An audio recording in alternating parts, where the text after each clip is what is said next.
trips recently that have gone swimmingly, and I've had some mental breakthroughs that I think have been important for me. So I just want to kind of talk about them a little, and free associate and think about them because this is all pretty recent, and I just want to get my thoughts in order and try to figure out what exactly happened and what they mean.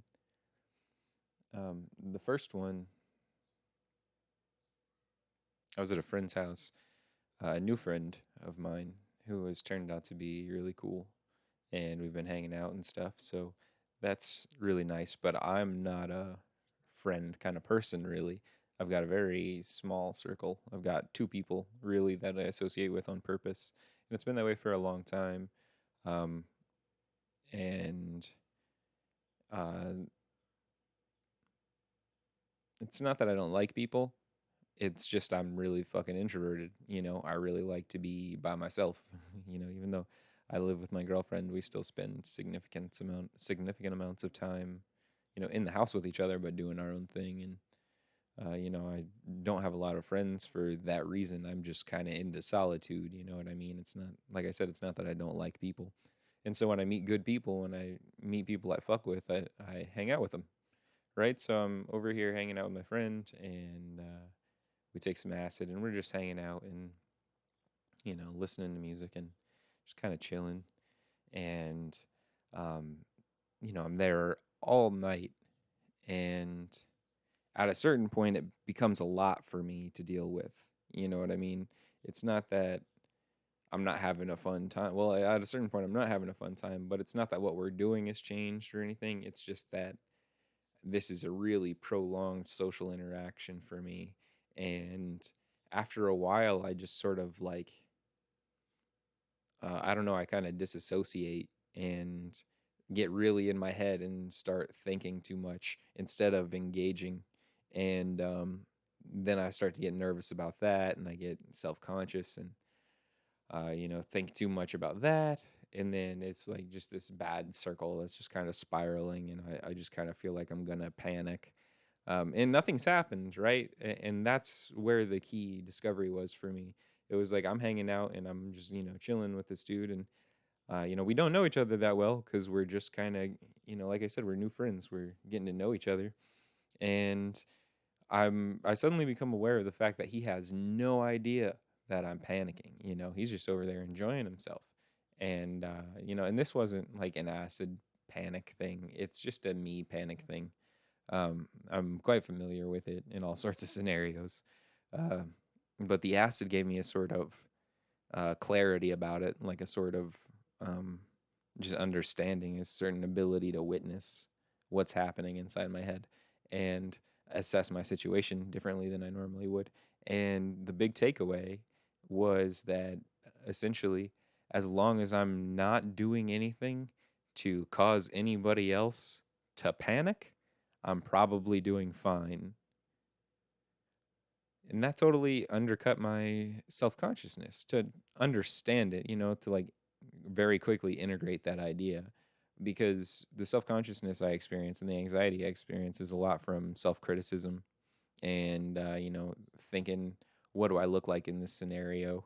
What do am I sitting correctly? Like little silly things like that. I just start to forget how to be a human, and I start to just try to do everything with my mind. Like that trick where people are like, you're suddenly aware of the feeling of your tongue in your mouth, and then you're like, oh shit, I can feel my tongue in my mouth. Whereas most of the time it's just there. Suddenly you start thinking about it. And so that's what I'm doing, but with everything, right? I'm like, that game Quap, where you have to run, but you're using your keyboard to control the legs, and it's like ridiculously hard because that's not how you move, right? You don't, when you walk in reality, you don't think about putting your left foot in front of your other foot. It just happens. It's an integrated part of you. And so if you suddenly start to put all of that on manual, it just doesn't work, right? And then you're like, oh shit, how am I supposed to sit again? Literally dumb things like that. And so what I figured out was, look, as long as I'm not doing anything that's causing anybody else to look at me like I'm crazy, I'm probably fine, right? So we can accept that as a baseline of doing all right. Am I drawing attention to myself in a negative way? If not, that's fine. I'm doing okay, and I can probably take a deep breath, look at how I am, and accept it. And that was a big deal for me. And I've kind of used it a ton since then. When I'm just anything from like even driving my car with a cop behind me, and I start to like, oh fuck, I don't want to pull me over, and I'm doing the speed limit in between the lanes. I'm not doing anything to draw any attention or anything. I'm just driving. But suddenly everything becomes manual, in the same way. And I'm like, ah, fuck. I got to stay between the lanes. I got to keep or I got to don't go too much over the speed limit, that kind of thing. And the things you're normally doing totally automatically just become manual. And I start to panic. So in that scenario and in a ton of scenarios since then, I've just said, look, as long as I'm not doing anything to draw attention to myself, any negative attention to myself, I must be doing fine and I will be okay. And I can just proceed as I have been. So that was number one. That was a big thing. Also, that night, uh, this wasn't one of the big breakthroughs that is like really stuck with me, but it was something I was able to experience that I've tried to experience for a long time. And it was this meditative state of letting your consciousness be a stream and just observing it and not being attached to anything, and just like being absolutely present. I was able to experience that, so that was really fucking cool. Um, I've tried for long periods of time to meditate and all that, and to really, and I've definitely had experiences meditating that were more profound than day to day experience. But this was such a like calm, peaceful centeredness that it was definitely remarkable. Um, and maybe one day I'll be able to achieve that centeredness naturally. So far, I have not succeeded in recreating that experience of consciousness being a stream and letting things go when they need to be let go. But that's a big thing for me, is learning to let go. So it was a really good experience to really see what it's like. And yeah, so I'm going to carry that with me and keep working on that. I'm not there yet. Um, all right, so that was the first night. These nights were not all sequential, but they were all recent. So that was the first night. Second night, I am with my best friend, and it's just the two of us in my house. And this is the first time we've done acid with each other alone, and ended up being a crazy night. Like, I could tell stories about that night. It was incredible. But there were a few takeaways that I think were critical.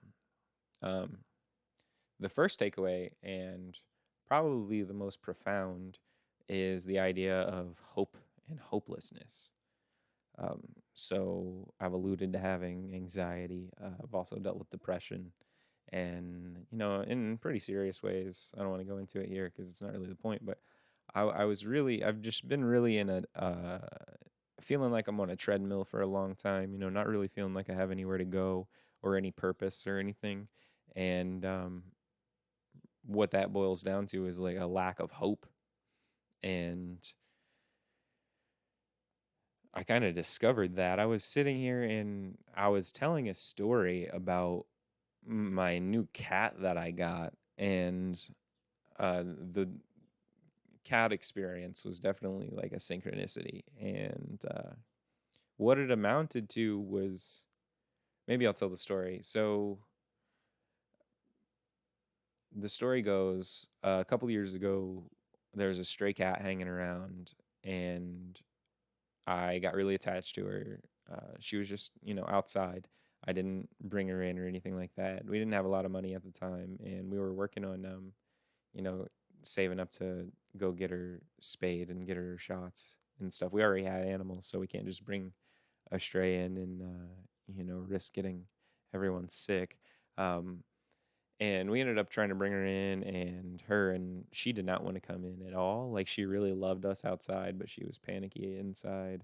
And my cat at the time really freaked out when she came in, and it was just like, it was no chemistry at all. It was, fireworks sort of. And so we were like, we need to reassess the situation. And we ended up putting her outside again after like not even a night, like she ended up really freaking out and, scratching me up and wouldn't let anybody near her or anything. She was absolutely panicking. And so I ended up scooping her up and putting her back outside. And things kind of just went back to normal from there. She was just coming around and, I would just sit out on the porch and she would sit on my lap and I'd pet her and stuff like that, which meant a lot to me. I would talk to her and just kind of, she was like my little buddy. I would just tell her how I was feeling, and I was always excited to see her, and she'd be excited to see me, and she'd meow at me, and she was just the cutest fucking thing. So, but a few weeks after we put her back outside, she ended up just disappearing. I don't know what happened to her, but she was outside cat in the middle of the city, so maybe hit by a car, maybe somebody else took her to one of the like SPCA things or something. Endless possibilities. Um, some more likely than others. But it was pretty devastating for her to stop coming around for me because she was sort of a, like a little. I don't exactly know what the word for it, but what it boils down to is like she was a beacon of hope. She's this kitten, she's this innocent thing, and she's got this rough life, and it's almost like it's a transformation story waiting to happen. And so she disappeared, and I was upset about it for a while. And things kind of moved on, and like I'm still upset about it because I really built a relationship with that cat, and but I'm not like devastated. But uh, you know, she's my buddy. But so fast forward a few years, I don't really know exactly how the timeline works out here. It's definitely a few years though, probably. Um, a new cat shows up. The first cat was just black. This cat's a tortoise shell, black with brown spots, cute little girl.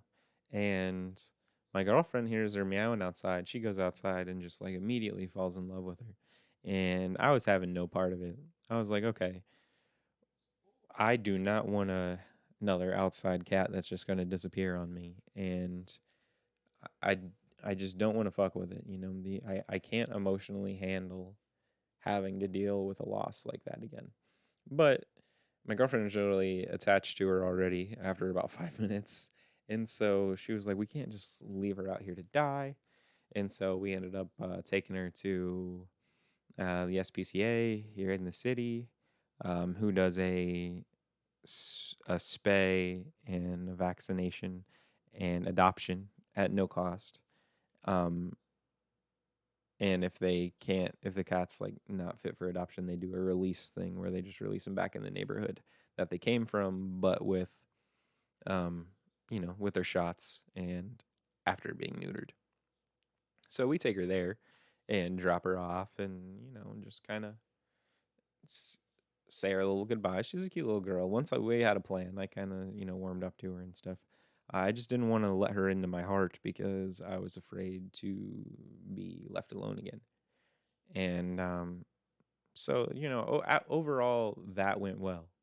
Um, I thawed out my icy heart a little bit and built a relationship with this sweet little cat, even if it was a brief one. There was one where I wanted her to have a good life and I wanted her to succeed. She was a very friendly cat, and adoption was a great option for her. I could tell that right off the bat. She loved people. She was cute as hell. So I was like, yeah, let's do something helpful here. And so we take her in there and drop her off and go back to our lives feeling like we've done something nice. Uh, and that's it, go to sleep, hang out, whatever. The next day, we're sitting in the dining room and we hear a meow, like a furious meow outside. Just meow, meow, meow, meow, meow, nonstop. So we go outside, and this cat crawls out from under my neighbor's truck. Looks like the exact same damn cat. So I was like, well, maybe she was chipped or something. They checked for a chip while we were there, but, maybe they missed it somehow. I don't know how that shit works, but I was like, well, maybe they just brought her back and released her already, which seemed unlikely based on the timeline. So we looked at some pictures from the day before and saw that despite the cats looking eerily similar, their like patches of brown were in different places. So definitely different cats. And this cat seemed to just desperately want attention. And this is the point where I started crying during my acid trip telling this story. Like it had been a little shaky before because I'm emotional about the first cat and then reliving this emotional wall that I put up and then tearing it down. So I'm a little emotionally on edge telling the story anyway.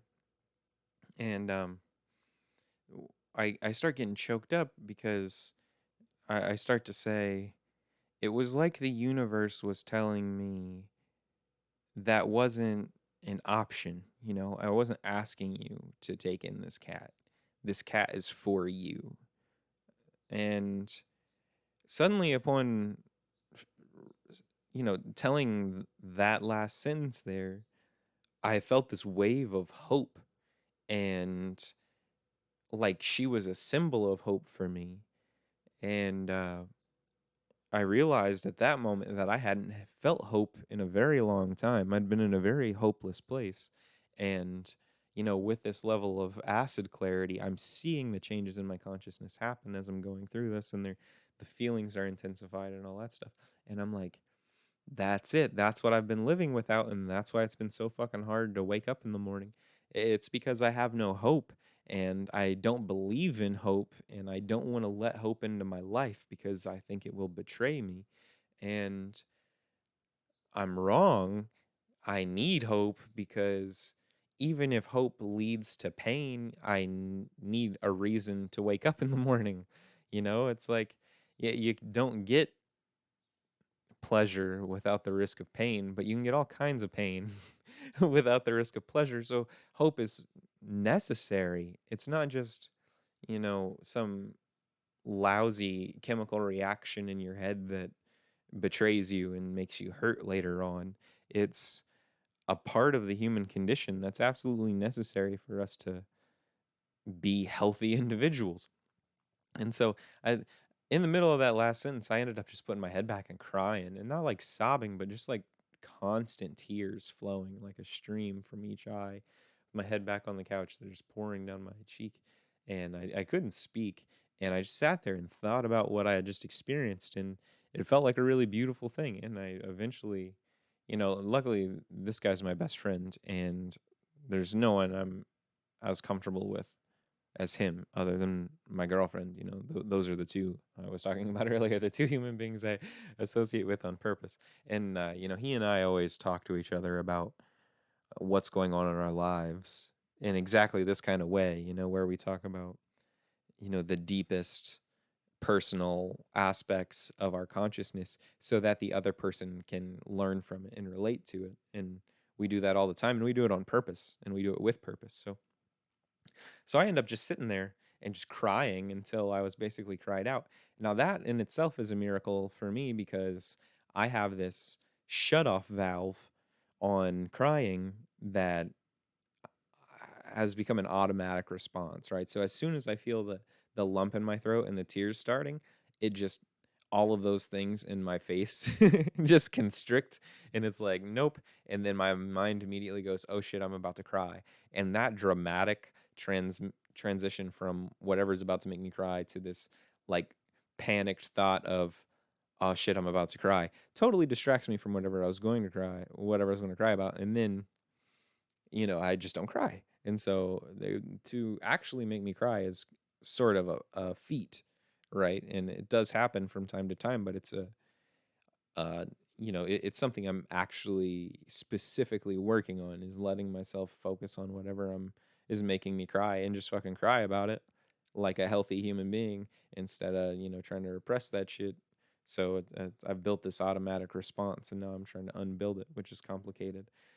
So just being able to sit there and just cry and just cry and just cry and notice that mechanism still trying to work, but having the clarity of mind to not let it overpower me and to just keep thinking what I'm thinking and really get the most out of it was an incredible experience.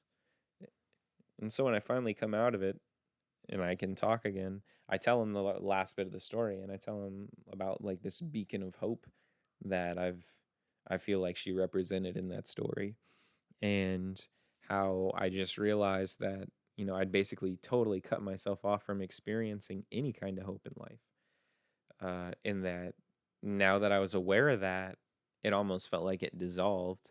And, that's one of those things. When you take psychedelics, you have these incredible experiences that you think at the moment will just last forever because they're so powerful. And then they always, a week later, you're back to routine. And, this is one of those things that really has stuck with me so far. And, that's why I'm bringing it up. That's why I'm bringing up all these things. And also, since I said that, I just want to say that the point of all of this should be not that this is the only reason to do drugs, because you can do drugs for all sorts of reasons. But if you're gonna take psychedelics with the idea of having these breakthroughs, um, try to bring something back. Try, even when things 2 weeks later or a month later are frustratingly normal, try to think back to those times and see what the beauty was, and see how much you can recreate that in the moment and really carry it with you. Like, I always take notes and stuff. I'm a big note taker. It might not be your thing, but I take a lot of notes, and then I'll go back and read about the things that were important to me while they were happening, and then it allows me to kind of carry that into the future and really kind of integrate it at a new level into my personality. So if you're going to be messing around with your consciousness, try to, capture the gems when you encounter them. Anyway, back to me crying on the couch. um well, I think in my story I just finished crying, and I told my friend the story. And yeah, and yeah, that was it. Really, that was my discovery. It was that I had cut myself off from hope, and I suddenly discovered that I could experience hope, and that hope was a good thing. And so now I'm sort of in this phase of feeling hope, but not really knowing where to put it because I'd gone so long without thinking anything hopeful. It's kind of cool because I feel like I can sort of pick what I can hope in, And I know that's not true totally. You can't hope for something that you don't actually hope for. But it's like I get to go through the discovery process of finding out what's important to me, and what I want my life to look like, and what I want the world to look like, and what I want my relationships to look like, and to just have hope that, if not that I can make those things reality, that I can at least strive for them and have a reason to wake up in the morning and wind up a year from now, 10 years from now, and on my deathbed, better off than I would have had I just sat here and been miserable and felt like I was running on a treadmill. So that was number two, hope. Number three is a doozy, and I really don't know exactly what to make of it. It's a very powerful statement that just came out of me in like the peak of my trip talking to my friend. The timing was remarkable, and that I can't convey. But what I said was, we could have anything we wanted if we just wanted the right things. We could have anything we wanted if we just wanted the right things. And it's just, I don't know, the idea came to me as I said it. It wasn't like I felt, I felt compelled, it's not that I understood it. It's that I think I like just had a glimpse of it, and that thought arose from some deep part of me that understood what I was glimpsing at. And now I'm trying to capture what that is. And I don't really know. Um, so I'm thinking of ways to interpret it, right? To figure out what it means. So if we could have anything we wanted if we just wanted the right things. And obviously there's a part of that that just sounds like bullshit. It's like, well, there are two ways it sounds like bullshit. One, it just sounds like some hippie nonsense that's really, positive and, you know, just optimistic and things. And then there's a more cynical way of saying, like, you wouldn't not get what you want if you didn't want what you couldn't have. And both of those interpretations are incorrect for the way I was feeling when I said it. Um, true as they may be. uh, no, this was something more like if you could want the right things, you could get them. And it's about wanting the right things. You like the big barrier is, do you want to want the right things? And I think the secret is somewhere in there, because there's a ton of shit that I want that the me that exists across time does not want me to want, right? Like cigarettes. I know 85-year-old me is not happy that 28-year-old me smokes cigarettes. But I want them, I don't want the right thing. That's the thing. It's I want cigarettes now, but I, the being that spans across time, do not want to want them because I understand their implication. So I think that's sort of what it's about. Just wanting the right things, discovering what it is that you want so much that it will shift your perception so that your whole life has a purpose and you can attempt to attain this one thing. And like I guess it's the idea is if you could just align that perfectly so that you wanted exactly the right thing. And I mean really wanted it, not like, oh, I want something trivial. I want KFC or I want a new car. No, I mean like I want as in I'm willing to suffer for, like genuinely suffer for this one thing. And if you could figure out what exactly that was, you would get it, or at least have a chance of it. I mean the phrase was we could have anything we wanted if we wanted the right things. It wasn't there's a chance of getting what you want if you want the right thing. Again, I don't take credit for that, since I'm just as perplexed as someone who heard it for the first time. And I was immediately after I said it. So, I don't know. What do you want? What do I want? I don't know what I want. And that's part of the hope thing, right? The two are connected because wanting something is in some way related to hope, I believe, right? Because if you want something, there has to be some hope of you getting it, even if it's like the remotest hope, even if it's, you want to sleep with a movie star or something. If you really wanted it like enough to live on the idea that it existed, I assume there's some hope in your mind that it would happen. It's not just some, flippant hope that just hangs out and it's, arbitrary and pointless. It's something to dedicate your life to. That's what real hope is. So, what do I hope for? What do I want? I don't know. This is new to me.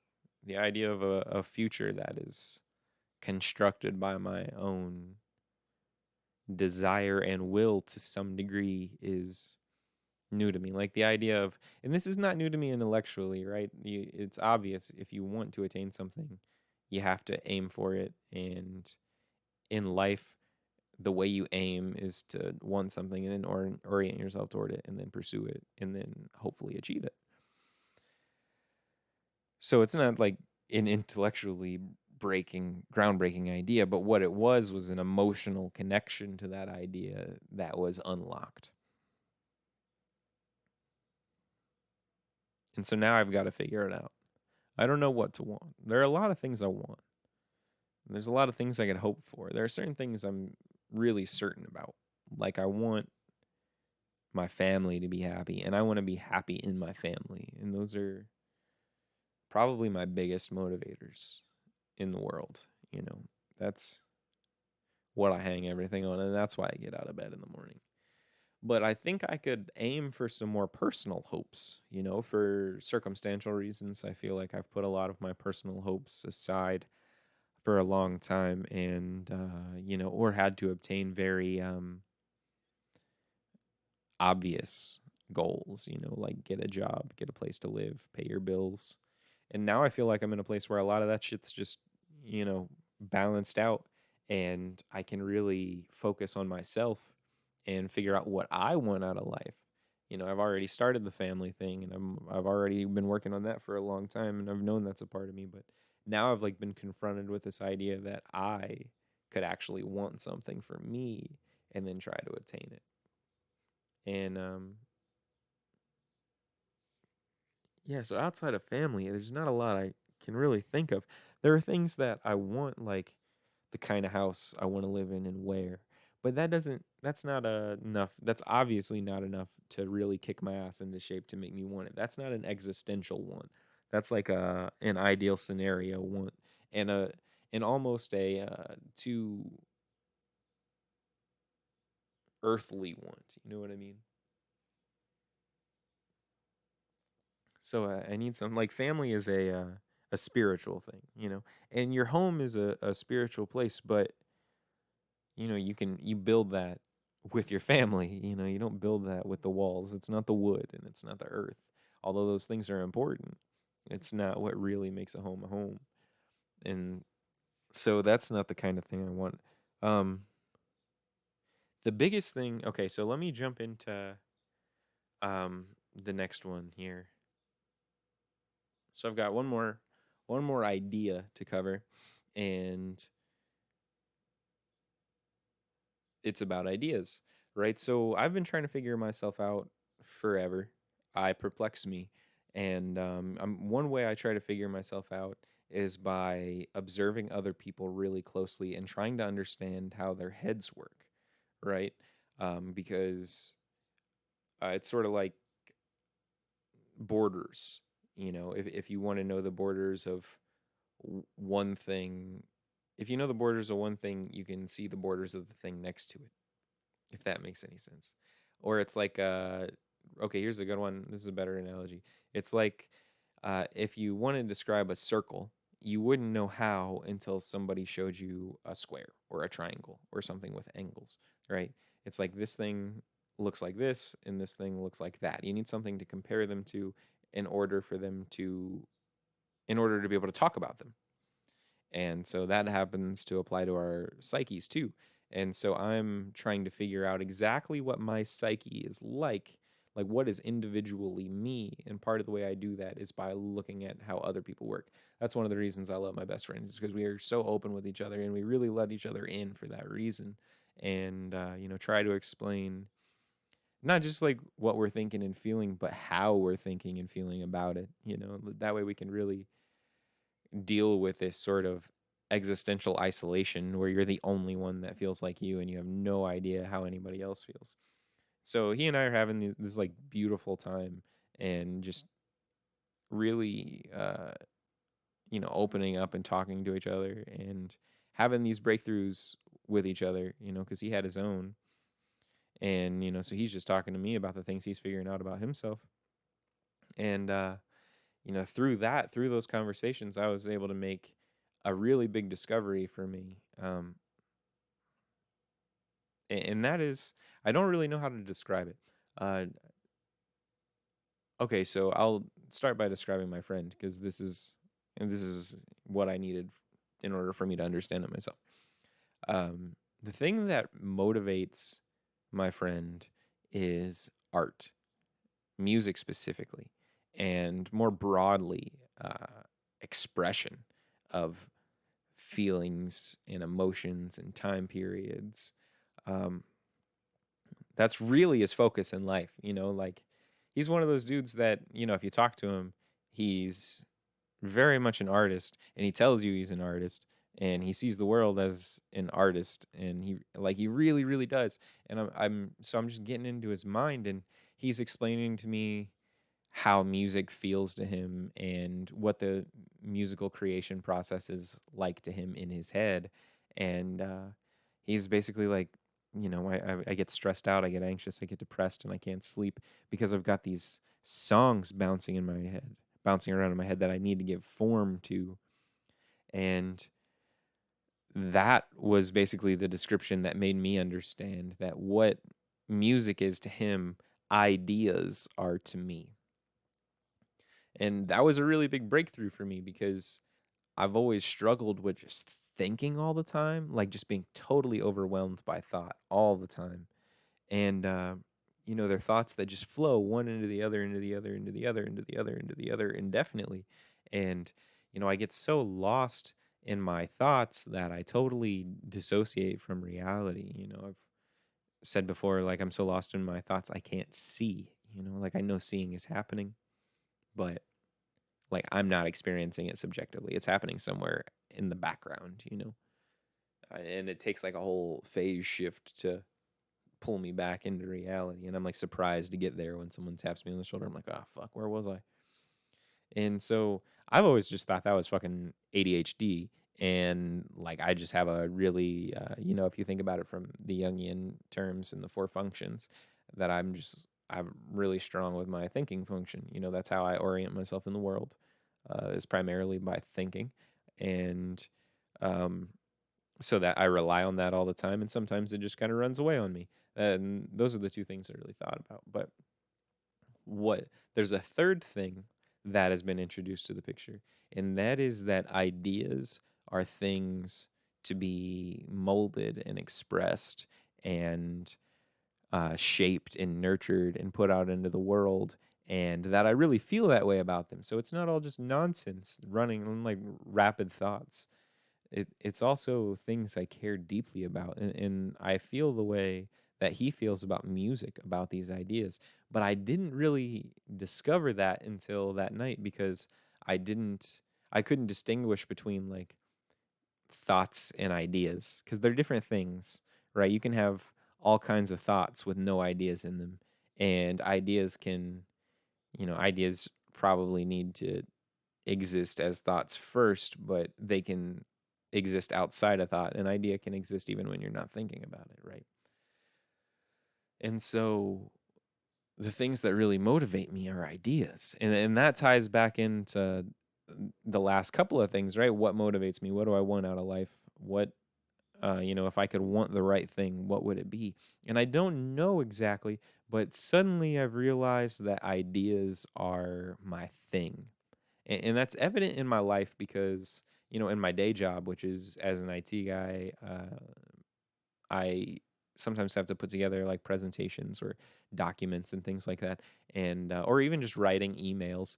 I really feel there's a craft to it to convey an idea as smoothly as possible and with as little room for misinterpretation as possible, and I really enjoy doing that. So that's an expression of me caring about ideas. And so that's sort of what this podcast is to me now, is an idea.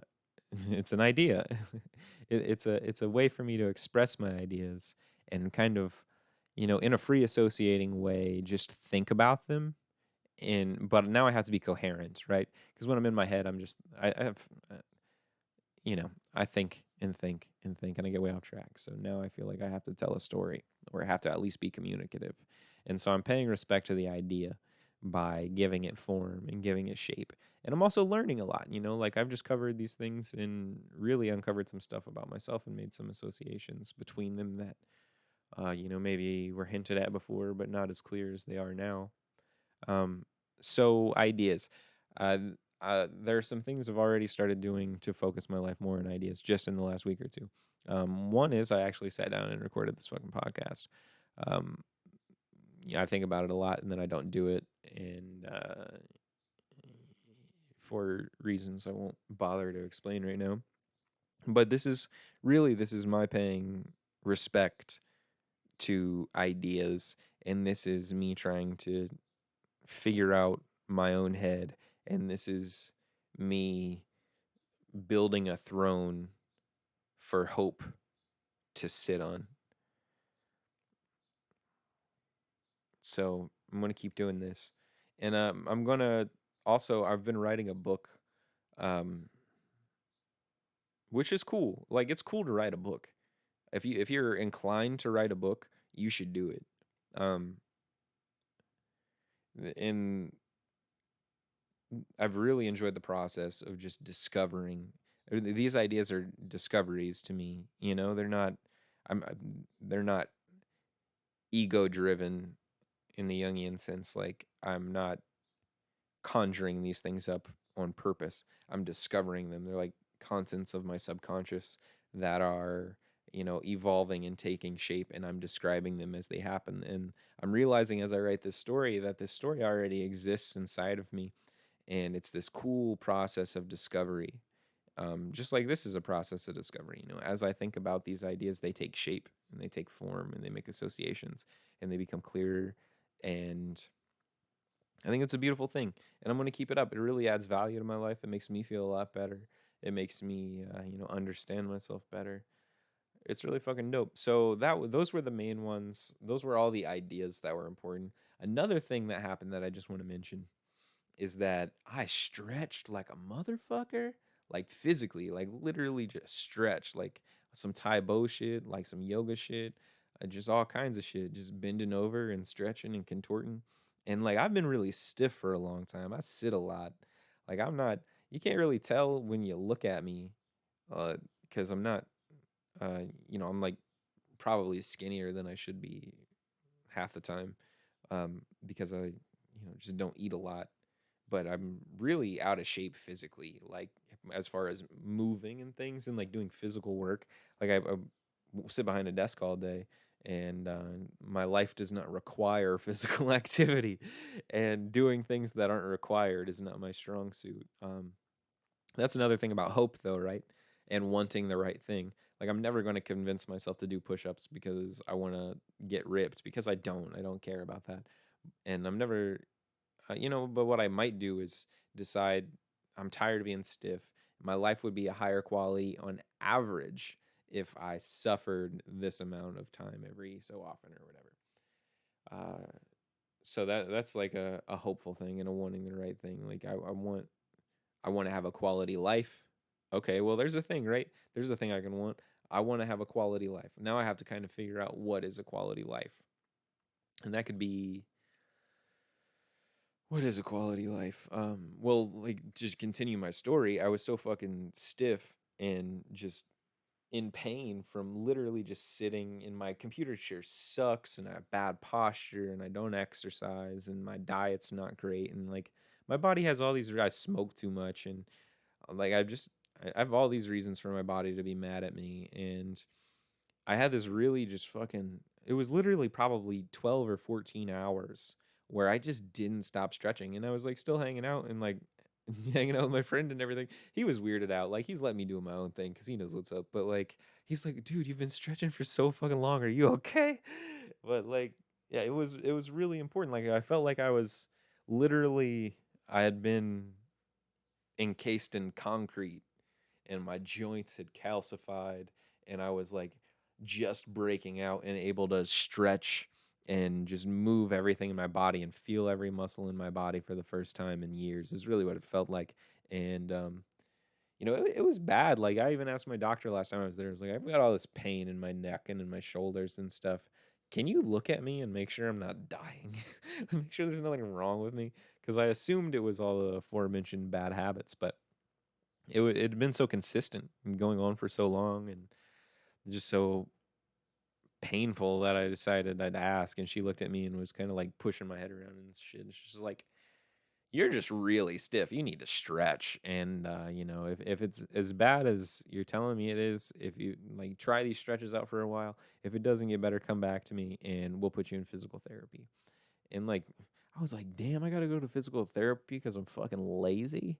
That would suck. And so I really didn't want that to happen. I just I just didn't want that on my life record. And so I've been stretching and stuff more. I've been stretching for a long time, but I'm just not doing the right stretches and not doing them consistently or with discipline. And so I kind of got a little better at it, not really as good as I could have been at it. But then I take this fucking acid and just go on this whole trip.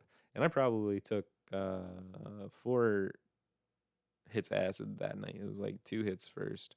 And then, after the first wave passes, another hit. And then that wave passed, and then another hit. And then that wave passed. And in every one of those waves, I was having super intense stretching experiences, like isolated. Every time I was like in my bathroom, yeah, for some reason. And I'm just like sitting in front of the mirror and I like start stretching my neck and my shoulders, which is a pretty normal habit for me.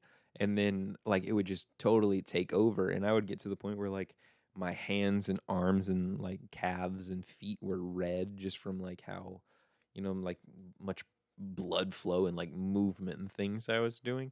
And I literally, I feel so much better physically. And like I'm still a little stiff and everything, but I'm I feel like I got about 6 months of actual, like, hardcore doing yoga on purpose, stretching out in one session that night. And it was a long session, but it was fucking beautiful. So now I'm just trying to stretch every day and just make sure that shit stays the way it is. I'm gonna try to figure out what the fuck I want out of my life.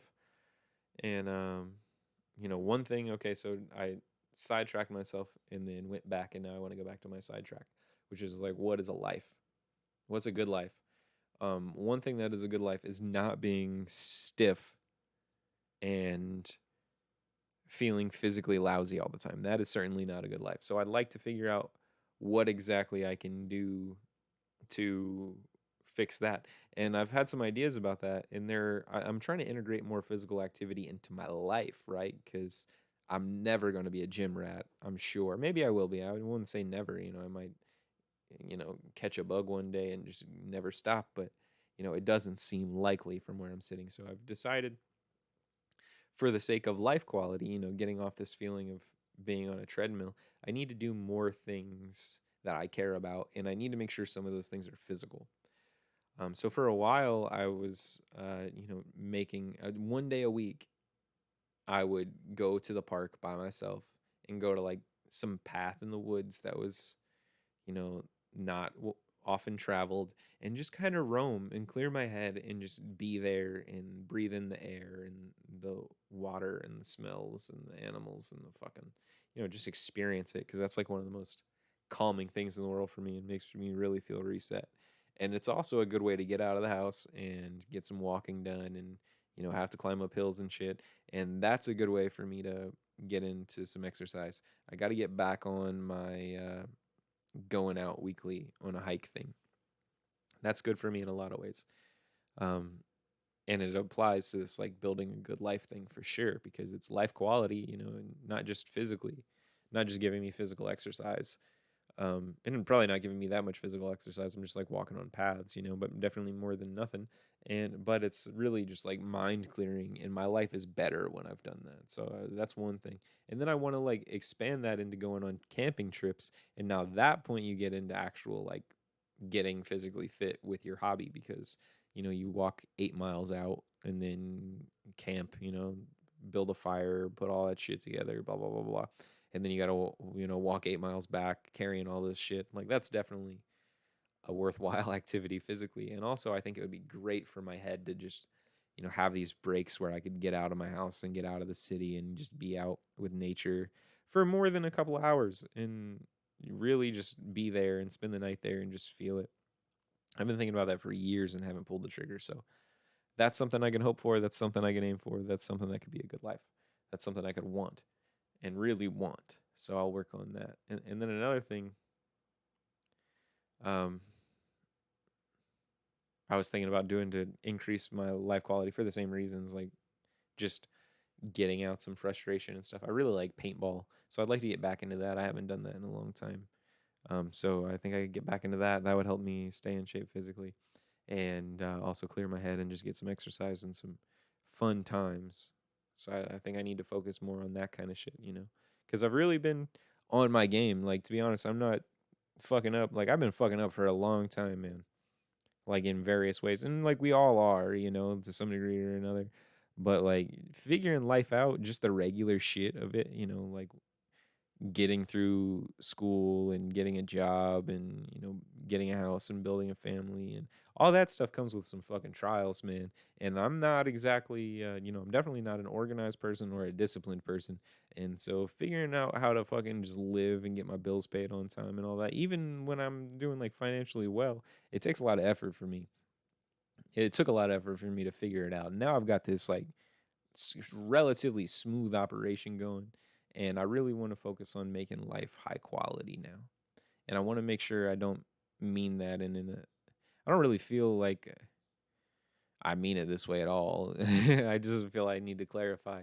I don't mean that in like a petty way about, spending money and, buying. There are things I do want to do. Like I do want to buy nicer clothes, but that's because I mostly have shitty old clothes. I don't need a $5,000 suit. I don't even want a, $80 t-shirt. Like, some people I know spend $80 on the t-shirt. What the fuck? But I could probably go drop 25 on a t-shirt and get a pretty good t-shirt that would be better than the shit I have. And I'd feel a little better. I think those are important. Uh, Last thing I think, um, it's sort of a tangent, but it's relevant. The psyche is real. It's essentially a place. Damn it. I'm about to just okay. So the psyche is as much you as your heart is or your arms are, and it's as much of a place as your bedroom is because your experience of your bedroom only happens in your psyche. And so, what this is all about really is learning how to take care of my psyche because taking care of my psyche includes taking care of my life. I can't have a clear psyche if I'm worried about bills being paid or if I'm stiff from sitting too long and with bad posture in a shitty chair or if I'm arguing with my girlfriend. Like, these are things that take away from, like, these are psychic experiences that take away from my quality of life. Just like if you're in a really messy room, you're not having a good experience. If you walk into a hoarder's house, you're actually having a bad experience. And there are degrees of that all over the place. And so I'm really trying to, realize that the separation between myself and my surroundings is not real and start to treat my surroundings like parts of my psyche that can be fixed or altered or at least understood better and understood in context, and also to treat my psyche like it's a project in itself. And that project is the Initiand project.